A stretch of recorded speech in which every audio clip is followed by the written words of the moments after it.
H D Kumaraswamy ಅವರು ಕೇಂದ್ರ ಸಚಿವರಾಗಿ ಫಸ್ಟ್ ಟೈಮ್ ಕರ್ನಾಟಕಕ್ಕೆ ಆಗಮಿಸ್ತಾ ಇದ್ದಾರೆ. ಈ ಹಿನ್ನೆಲೆಯಲ್ಲಿ ಸಾಕಷ್ಟು ಕಾರ್ಯಕರ್ತರು ಕೂಡ ಈಗ ಜಮಾಯಿಸಿದ್ದಾರೆ ಸಾದಹಳ್ಳಿ ಟೋಲ್ ಗೇಟ್ ಬಳಿ. ಕಾರ್ಯಕರ್ತರಲ್ಲಿ ಸಂಭ್ರಮ ಸಡಗರ ಮನೆ ಮಾಡಿದೆ. ಕಾರ್ಯಕರ್ತರನ್ನೇ ಮಾತಾಡ್ತಾ ಹೋಗ್ತೀನಿ. ಜೊತೆಗೆ ಒಂದಿಷ್ಟು ಜನ JDS ನ ಲೀಡರ್ಸ್ಗಳು ಕೂಡ ಇದ್ದಾರೆ. ಸಾಕಷ್ಟು ನಿರೀಕ್ಷೆ ಇದೆ. ಕೇಂದ್ರ ಸಚಿವರಾದ ತಕ್ಷಣ ಕರ್ನಾಟಕಕ್ಕೆ ಏನು ಕೊಡ್ತಾರೆ ಕೊಡುಗೆಗಳು, ಕರ್ನಾಟಕದ ಏನು ಅಭಿವೃದ್ಧಿ ಮಾಡ್ತಾರೆ ಅನ್ನುವಂಥ ನಿರೀಕ್ಷೆ ಕೂಡ ಕಾರ್ಯಕರ್ತರಲ್ಲಿ ಇರುತ್ತೆ, ಸಾರ್ವಜನಿಕ ವಲಯದಲ್ಲಿ ಕೂಡ ಇರುತ್ತೆ. ಮಾತಾಡ್ಸೋಣ, ಅವ್ರು ಏನು ಹೇಳ್ತಾರಂತ ಕೇಳೋಣ. ಸರ್, ಈಗ ಕುಮಾರಸ್ವಾಮಿ ಅವರು ಫಸ್ಟ್ ಟೈಮ್ ಬಂದಿದ್ದಾರೆ, ಈಗ ಸೆಂಟ್ರಲ್ ಮಿನಿಸ್ಟರ್ ಆಗಿ ಫಸ್ಟ್ ಟೈಮ್ ಈಗ ಎಂಟ್ರಿಯನ್ನು ಕೊಡ್ತಾ ಇದ್ದಾರೆ. ಏನು ನಿರೀಕ್ಷೆ ಇದೆ, ಏನು ಹೇಳ್ತಾರೆ? ಈಗಾಗಲೇ ಕಾರ್ಯಕರ್ತರಲ್ಲಿ ಎಲ್ಲರೂ ಉತ್ಸಾಹದಿಂದ ಎಲ್ಲರೂ ಸಹ ಇವತ್ತು ಸ್ವಾಗತ ಮಾಡಕ್ಕೆ ಬರ್ತಾ ಇದ್ದಾರೆ. ಜನರು ತುಂಬ ನಿರೀಕ್ಷೆ ಇಟ್ಟಿದ್ದಾರೆ. ಕರ್ನಾಟಕ ರಾಜ್ಯ ಒಂದೇ ಅಲ್ಲ, ದೇಶದಲ್ಲಿ ಇವತ್ತು ಏನೇನು ಅವರ ಖಾತೆಯಲ್ಲಿ ಇವತ್ತೇನು ಕಾರ್ಖಾನೆಗಳು ನಿಂತಿರೋದಿರ್ಬೋದು, ನಮ್ಮ ಕರ್ನಾಟಕಕ್ಕೆ ಇವತ್ತು ಏನೇನು ಯೋಜನೆಗಳು ಬರಬೇಕು ಅದೆಲ್ಲರೂ ಸಹ ಅವರು ಅನುಷ್ಠಾನಗೊಳಿಸ್ತಾರೆ ಅಂತ ಎಲ್ಲರೂ ಸಹ ಉತ್ಸಾಹದಿಂದಿದ್ದಾರೆ. ನಿಮಗೆ ಅವರು ಅಂದರೆ ಕುಮಾರಸ್ವಾಮಿ ಅವರು ಸೆಂಟ್ರಲ್ ಮಿನಿಸ್ಟರ್ ಆಗ್ತಾರೆ ಅನ್ನುವಂಥ ಹಿಂಟ್ ಸಿಕ್ಕಿದೆಯಾ? ಇಲ್ಲ, ಅದು ಲೋಕಸಭಾ ಚುನಾವಣೆ ಟೈಮ್ನಲ್ಲೇ ಈಗ BJP ನಾಯಕರೇ ಹೇಳಿದ್ರು ಸೆಂಟ್ರಲ್ ಮಿನಿಸ್ಟರ್ ಹಾಗೆ ಆಗ್ತಾರೆ ಅಂತ, ಅದೇ ರೀತಿ ಆಗಿದ್ದಾರೆ.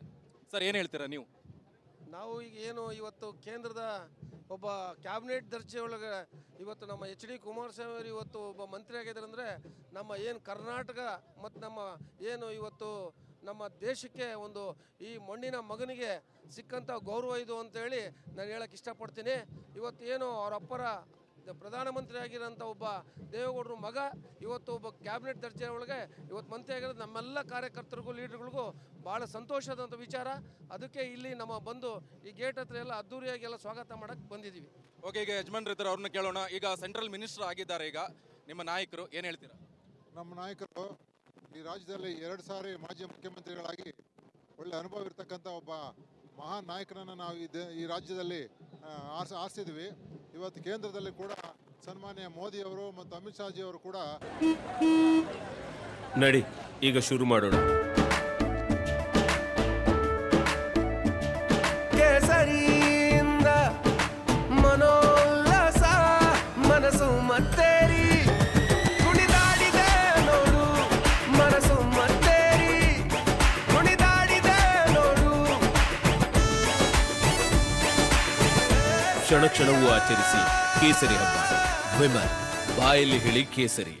ಇವರ ಒಂದು ವ್ಯಕ್ತಿತ್ವವನ್ನು ನೋಡಿ, ಮಾಜಿ ಪ್ರಧಾನಮಂತ್ರಿ ತಂದೆಯವರಾದ ಸನ್ಮಾನ್ಯ ದೇವೇಗೌಡರ ಒಂದು ವ್ಯಕ್ತಿತ್ವವನ್ನು ನೋಡಿ ಇವತ್ತು ರಾಷ್ಟ್ರದಲ್ಲಿ ಒಂದು ಬೃಹತ್ ಕೈಗಾರಿಕೆ ಮತ್ತು ಉಕ್ಕಿನ ಒಂದು ಖಾತೆಯನ್ನು ಕೊಟ್ಟಿದ್ದಾರೆ. ಆದರೆ ಬರೀ ಬೃಹತ್ತು ಮತ್ತು ಉಕ್ಕಿನ ಕಾರ್ಖಾನೆ ಒಂದರದೇ ಜವಾಬ್ದಾರಿಯಲ್ಲ ಅವರಲ್ಲಿ ಕುಮಾರಸ್ವಾಮಿ ಅವರು ಇಡೀ ರಾಜ್ಯದ ಜವಾಬ್ದಾರಿಯನ್ನು ಹೊತ್ತಿದ್ದಾರೆ. ಈ ರಾಜ್ಯವನ್ನು ಅಭಿವೃದ್ಧಿ ಮಾಡಲಿಕ್ಕೆ ಅವರು ಮಹಾ ಒಂದು ಅಪೇಕ್ಷೆ ಇಟ್ಕೊಂಡಿದ್ದಾರೆ. ಎಲ್ಲ ಒಂದು ಕರ್ನಾಟಕದ ಪರಿಸ್ಥಿತಿಯನ್ನು ಅವಲೋಕನ ಮಾಡಿ ರಾಜ್ಯದ ಅಭಿವೃದ್ಧಿ ಮಾಡ್ತಾರೆ ಅಂತ ಒಂದು ಆಸೆ ಇದೆ ನಮಗೆ. ಈಗ ಮಣ್ಣಿನ ಮಗ ಕುಮಾರಸ್ವಾಮಿ ಅವರು ಸೆಂಟ್ರಲ್ ಮಿನಿಸ್ಟರ್ ಆಗಿದ್ದಾರೆ. ಬಟ್ ಈಗ ಕರ್ನಾಟಕ ಏನು ಅಭಿವೃದ್ಧಿ ಮಾಡಬೇಕು, ಏನು ಅಭಿವೃದ್ಧಿ ಮಾಡ್ತಾರೆ ನಿರೀಕ್ಷೆ ನಿಮ್ಮಲ್ಲಿ? ಈಗ ಬೃಹತ್ ಕೈಗಾರಿಕೆ ನಮ್ಮ ಕರ್ನಾಟಕ ರಾಜ್ಯದಲ್ಲಿ ಕೆಲವು ಕೈಗಾರಿಕೆಗಳು ನಿಂತೋಗಿದೆ. ಅವಕ್ಕೆಲ್ಲ ಪುನಶ್ಚೇತನ ಸಿಗುತ್ತೆ, ಒಟ್ಟು ಮತ್ತು ಯುವಕರಿಗೆಲ್ಲ ಉದ್ಯೋಗ ಅವಕಾಶ ಸಿಗುತ್ತೆ ಅನ್ನೋ ಒಂದು ನಂಬಿಕೆ ಎಲ್ಲ ಕಾರ್ಯಕರ್ತರಲ್ಲಿದೆ. ಕರ್ನಾಟಕದ ಮಹದಾಸೆ ಅದು. ಆಮೇಲೆ ನಮ್ಮ ಕುಮಾರಣ್ಣವ್ರಿಗೆ ಹೇಳೋರು ಸೂರ್ಯಚಂದ್ರ ಇರೋವರೆಗೂ ಗೆಲ್ಲಲ್ಲ ಅಂತ. ಸೂರ್ಯಚಂದ್ರ ಇರೋವರೇ ತೋರಿಸಿದ್ದಾರೆ, ದಾಖಲಾಗಿ ಗೆದ್ದು ತೋರಿಸಿದ್ದಾರೆ. ಈಗ ಸೂರ್ಯಚಂದ್ರ ಇರೋದೆಷ್ಟು ಸತ್ಯನ, ಕುಮಾರಣ್ಣ ಸಚಿವರಾಗಿರೋದು ಅಷ್ಟೇ ಸತ್ಯ. ಅದಕ್ಕೆ ಈಗ ಕರ್ನಾಟಕದ ಏಳಿಗೆಗಾಗಿ, ಭಾರತ ದೇಶದ ಏಳಿಗೆಗಾಗಿ ಮೋದಿಜಿ ಅವರು ಒಂದು ಬೃಹತ್ ಖಾತೆ ಕೊಟ್ಟಿದ್ದಾರೆ. ಆ ಖಾತೆಯಿಂದ ಇಡೀ ಕರ್ನಾಟಕ ಯುವಕರಿಗೆ ಒಂದು ಉದ್ಯೋಗ ಅವಕಾಶ ಸಿಗಬೇಕು, ಪ್ರತಿ ಒಂದು ಡಿಸ್ಟಿಕ್ ಜಿಲ್ಲಾ ಮಟ್ಟದಾಗ ಒಂದು ಸಿಗಬೇಕು ಅನ್ನೋದು ನಮ್ಮ ಆಸೆ. ಸರ್, ಈಗ ಆಕ್ಚುಲಿ ಅವರು ಕೃಷಿ ಖಾತೆಯನ್ನ ತಗೊಳ್ತಾರೆ, ಕೃಷಿ ಖಾತೆಯ ನಿರೀಕ್ಷೆ ಇದೆ. ಬಟ್ ಈಗ ಈ ಖಾತೆ ಸಿಕ್ಕಿದೆ, ಬಟ್ ನಿಮ್ಗೇನಾದರೂ ಬೇಜಾರಿದೆಯಾ?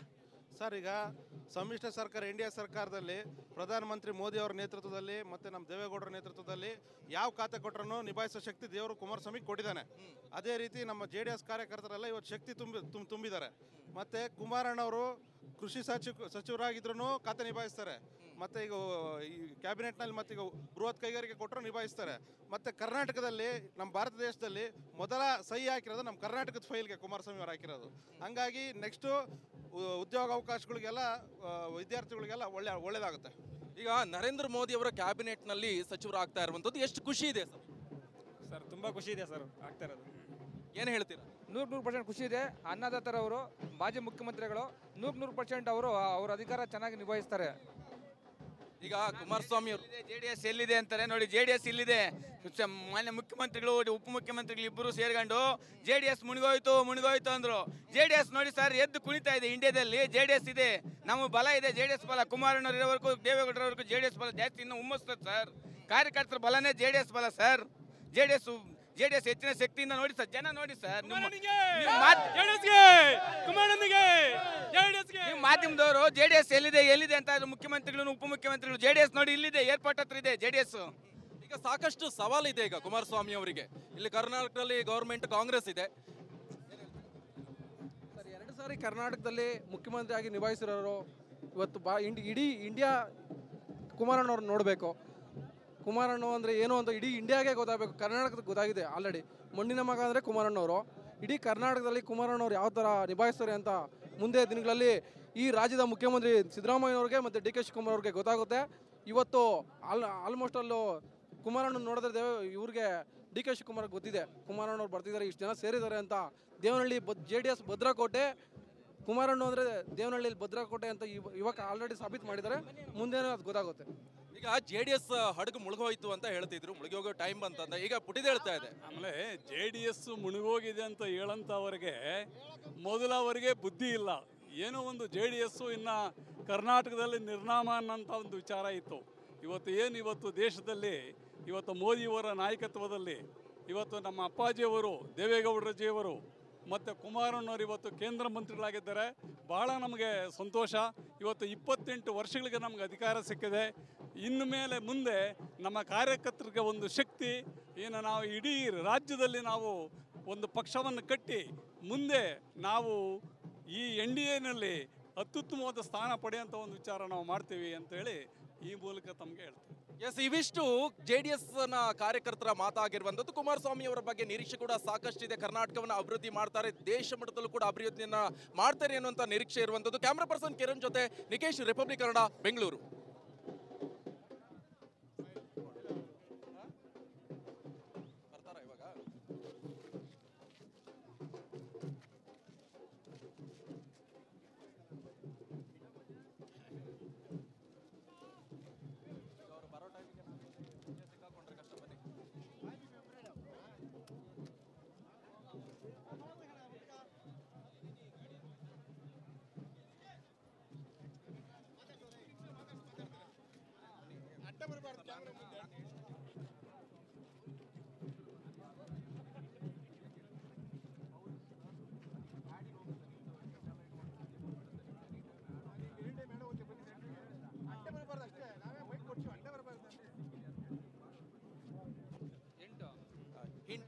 ಹಿಂಟು ಅದು ಆ್ಯಡ್ ಇಂದು ನಿಮ್ದು ಆ್ಯಡ್ ಹೋಗ್ತಾ ಇರುತ್ತೆ. ಬನ್ನಿ.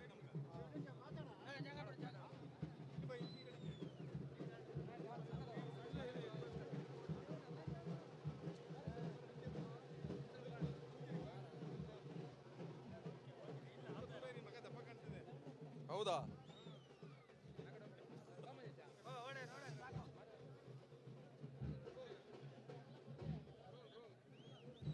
ಕುಮಾರಸ್ವಾಮಿ ಅವರು ಲೋಕಸಭೆ ಎಲೆಕ್ಷನ್ ಅನ್ನ ಗೆದ್ದು ಕೇಂದ್ರ ಮಂತ್ರಿ ಆಗ್ತಾರೆ ಅನ್ನುವಂತ ಹಿಂಟ್ ನಿಮ್ಗೆ ಸಿಕ್ಕಿದ್ಯಾ ಮೊದಲೇ?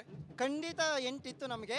ಕುಮಾರಣ್ಣನವರು ಪಾಪ ಬಡವರಿಗೋಸ್ಕರ ರೈತರ ಕಷ್ಟ ಸುಖಗಳನ್ನು ಆಲಿಸಿ ಇವತ್ತು ಏಕೈಕ ಮುಖ್ಯಮಂತ್ರಿಯಾಗಿ ನಮ್ಮ ಕರ್ನಾಟಕ ರಾಜ್ಯದಲ್ಲಿ ಒಳ್ಳೆ ಕೆಲಸಗಳು ಮಾಡಿ ಮನೆಗಿರೋ ಪಾಪ ರೈತರು ಎಷ್ಟು ಕುಮಾರಣ್ಣ ಅಂದರೆ ಪ್ರಾಣ ಬಿಡೋಕ್ಕೂ ರೆಡಿಗವ್ರೆ. ಇಲ್ಲಿ ಅಂಥದ್ದಲ್ಲಿ ಲೋಕಸಭೆಯಲ್ಲಿ ಗೆಲ್ಲೇಬೇಕು ಅಂತ ಪ್ರಾಣ ತೊಟ್ಟು ಇವತ್ತು ನಮ್ಮ ರೈತರು ಎಲ್ಲ ನಮ್ಮ JDS ಕಾರ್ಯಕರ್ತರು BJP ಕಾರ್ಯಕರ್ತರು ಒಂದು ಉನ್ನತ ಮಟ್ಟದಿಂದ ಗೆಲ್ಲಿಸ್ತಾರ.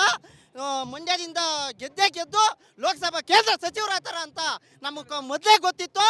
ಕುಮಾರಣ್ಣನು ಬಡವರಿಂದಲೇ ಇರುವುದು ಕುಮಾರಣ್ಣ. ಇವತ್ತು ಅಷ್ಟೇ ನಮ್ಮ ಆರೋಗ್ಯ ಕಾಪಾಡ್ತಾ ಇರೋದು ನಮ್ಮಂತ ಬಡ ಕಾರ್ಯಕರ್ತರಿಂದ ಕುಮಾರಣ್ಣನ ಆರೋಗ್ಯ ಕಾಪಾಡ್ತಾ ಇರೋದು. ಕುಮಾರಸ್ವಾಮಿ ಅವರು ಮೊದಲೇ ನಿಮ್ಗೆ ಅವರು ಕೇಂದ್ರ ಸಚಿವರಾಗ್ತಾರೆ ಅನ್ನುವಂತ ಹಿಂಟ್ ಸಿಕ್ಕಿದ್ಯಾ? ಅವರು ಮಾಜಿ ಮುಖ್ಯಮಂತ್ರಿಗಳಾಗಿ ಹಲವಾರು ಬಾರಿ ರೈತರ ಸಾಲ ಮನ್ನಾ ಮಾಡಿದ್ರು. ಅವರು ಕೇಂದ್ರ ಸರ್ಕಾರದಲ್ಲಿ ಮಂತ್ರಿ ಆಗ್ತಾರೆ ಅಂತ 100% ಗೊತ್ತಿತ್ತು. ಅವರು ಅನ್ನದಾತರು ಇಡೀ ದೇಶದಲ್ಲಿ ಈ ಸರಿನೂ ನಮ್ಮ ರೈತರ ಕಾಳಜಿ ತಗೊಂಡು ಈ ಸರಿ ಕೇಂದ್ರ ಪ್ರಧಾನಮಂತ್ರಿಗಳಾದಂಥ ನರೇಂದ್ರ ಮೋದಿ ಹತ್ರ ಮಾತಾಡಿ ರೈತರ ಸಾಲ ಮನ್ನಾ ಮಾಡ್ತಾರೆ ಅಂತ ಈ ಸರಿನೂ ಅವರು ಕುಮಾರಸ್ವಾಮಿ ಅವರು ಭರವಸೆ ಕೊಟ್ಟು ಮಾಡಿಸ್ತಾರೆ ಅಂತ ನಾವು ಅನ್ಕೊಂಡಿದ್ರಿ ಸರ್. ಕೇಂದ್ರ ಮಂತ್ರಿ ಆಗ್ತಾರಂತ ನಿಮ್ಗೆ ಹೇಗೆ ಹಿಂಟ್ ಸಿಕ್ತು ಸರ್? ಮೊದಲೇ ಅದು ಕೇಂದ್ರ ಮಂತ್ರಿ ಅನ್ನೋದಕ್ಕಿಂತ ನೀರಾವರಿ ಮತ್ತು ರೈತರ ಖಾತೆ ಯಾವ್ದನ್ನ ಕೊಡಬೇಕಾಗಿತ್ತು ಅವ್ರಿಗೆ, ಅದು ಕೊಟ್ಟಿದ್ರು ಚೆನ್ನಾಗಿ ನಿಭಾಯಿಸೋರು. ಅಂದ್ರೆ ಈ ಖಾತೆಗೆ ನಿಮ್ಗೆ ಬೇಜಾರು ಅನ್ಸ್ತಿದ್ಯಾ? ಸ್ವಲ್ಪ ಅಲ್ಲ, ಅದು ಕೊಟ್ಟಿದ್ರು ಚೆನ್ನಾಗಿ ಯಾಕೆ? ನಿಭಾಯಿಸೋರು. ನೀರಾವತಿ ಮತ್ತೆ ಕೃಷಿ ಖಾತೆ ಕೊಟ್ಟಿದ್ದಿದ್ರೆ ರೈತರ ಪರ ಕೆಲಸ, ರೈತರ ಪರ ಕಾಳಜಿ ಇರೋ ಕೆಲಸ ಮಾಡಕ್ಕ ಸಾಲ ಮನ್ನಾ ಆಗತ್ತೆ ನಿರೀಕ್ಷೆ ಇದೆ. ಕೆಲಸ ಮಾಡೋರು, ಉನ್ನತವಾದ ಕೆಲಸ ಮಾಡಕ್ ಒಂದು ಇದರಲ್ಲೂ ಅಭಿವೃದ್ಧಿ ಸಾಕಷ್ಟು ಮಾಡ್ಬೋದಲ್ಲ ಸರ್? ಮಾಡ್ಬೋದು. ಅಂದ್ರೆ ರೈತರ ಪರ ಹೆಚ್ಚಿನ ಕಾಳಜಿ ಇರುವ ನಾಯಕ ಕುಮಾರಸ್ವಾಮಿ. ಆ ಒಂದು ಹೊತ್ತಿನಾಗ ನೀರಾವತಿ ಮತ್ತು ಕೃಷಿ ಖಾತೆ, ಆ ಖಾತೆಗಳನ್ನ ಕೊಟ್ಟಿದ್ರು ಚೆನ್ನಾಗಿ ನಿಭಾಯಿಸೋ ಇದಿತ್ತು. ಓಕೆ, ಈಗ ಲೋಕಸಭಾ ಎಲೆಕ್ಷನ್ ಅನ್ನ ಗೆದ್ದಿದ್ದಾರೆ, ಫಸ್ಟ್ ಟೈಮ್ ಬರ್ತಾ ಇದ್ದಾರೆ, ಏನ್ ಹೇಳ್ತೀರಾ? ಬಹಳ ರೈತರಿಗಾಗಿ ಕುಮಾರಸ್ವಾಮಿ ಅವರು ಅತ್ಯುನ್ನತವಾದ ಸ್ಥಾನ ಕೊಟ್ಟಿರೋದು ನಮ್ಮ ಮೋದಿಜಿಯವರು ಒಳ್ಳೆಯದೇ. ರೈತರಿಗಾಗಿ ಬಹಳ ಕಷ್ಟ ಬಿದ್ದು ಶ್ರಮ ಬಿದ್ದು ಅವರು ದುಡಿತಾರೆ ಅನ್ನೋದು ನಮ್ಮ ಅಭಿಪ್ರಾಯ.